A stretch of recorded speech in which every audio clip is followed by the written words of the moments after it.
It's June and it's camping month. And tonight, we're going to Sleepaway Camp.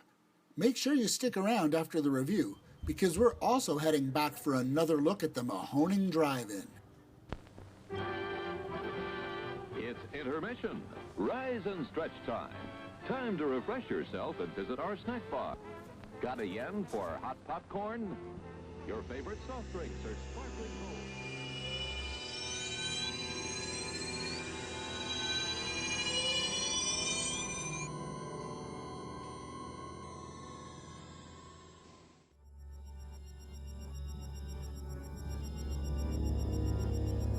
Sleepaway Camp is one of those movies that you'd show to an alien if you only had 90 minutes to explain to an extraterrestrial what an 80s slasher was.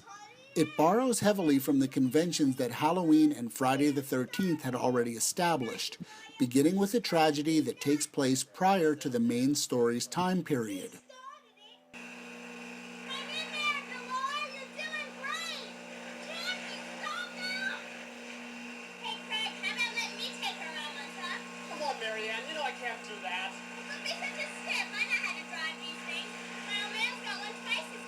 Yeah, and is your old man gonna give me a job when I get fired?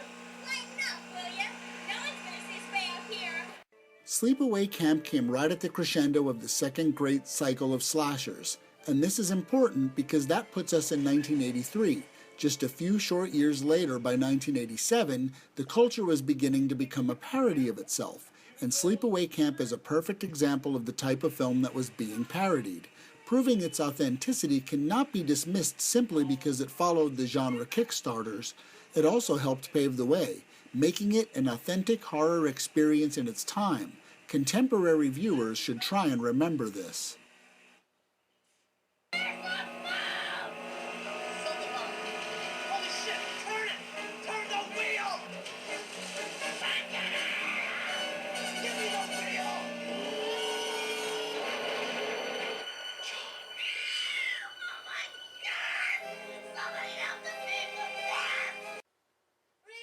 At its core, Sleepaway Camp is a film about the discomfort of budding sexuality, and subtle hints pepper the film. And because we're well into the great American conservative shift, a lot of this commentary is buried under the camp, pun intended.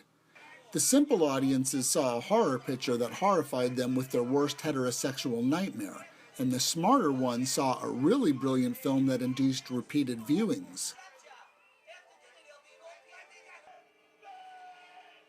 Sleepaway Camp is brilliant because it plays like the standard slasher full of gruesome moments while delivering the most brutally honest explanation of how trickle-down economics actually worked. Real shame what happened to Artie in here. In the future, I hope the rest of you be more careful. Ben, guess that makes you the head man here now, doesn't it? I wasn't thinking much about myself, Mr. Costick. I just don't see how something like that could happen. Come on now, Ben. We still got a camp to feed here now, don't we? Yes, sir. Besides, $50 more a week can't be all that bad now, can it? No, sir. Always thought he had a little devil in him. All right, $15 a week more for the rest of you? Huh? That's real generous of you, sir. Contemporary audiences should also keep in mind that yes, these scenes seemed as racist back then as they do now, and that was the point. The goons laughed off all the brutal commentary about society and gender, and the intellectuals ate it up. This is not a film that was produced, written, directed, or acted by incompetent people.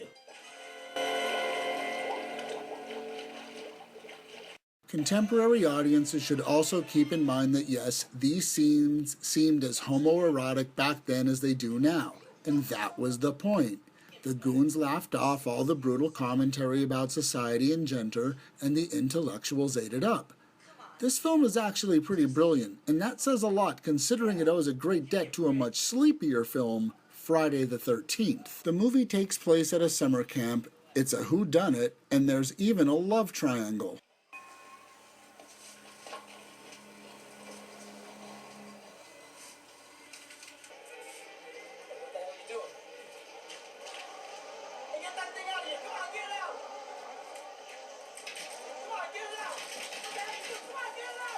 The film also tries to go beat for beat with its predecessor in coming up with gruesome and innovative murder sequences, and it does this only semi-successfully.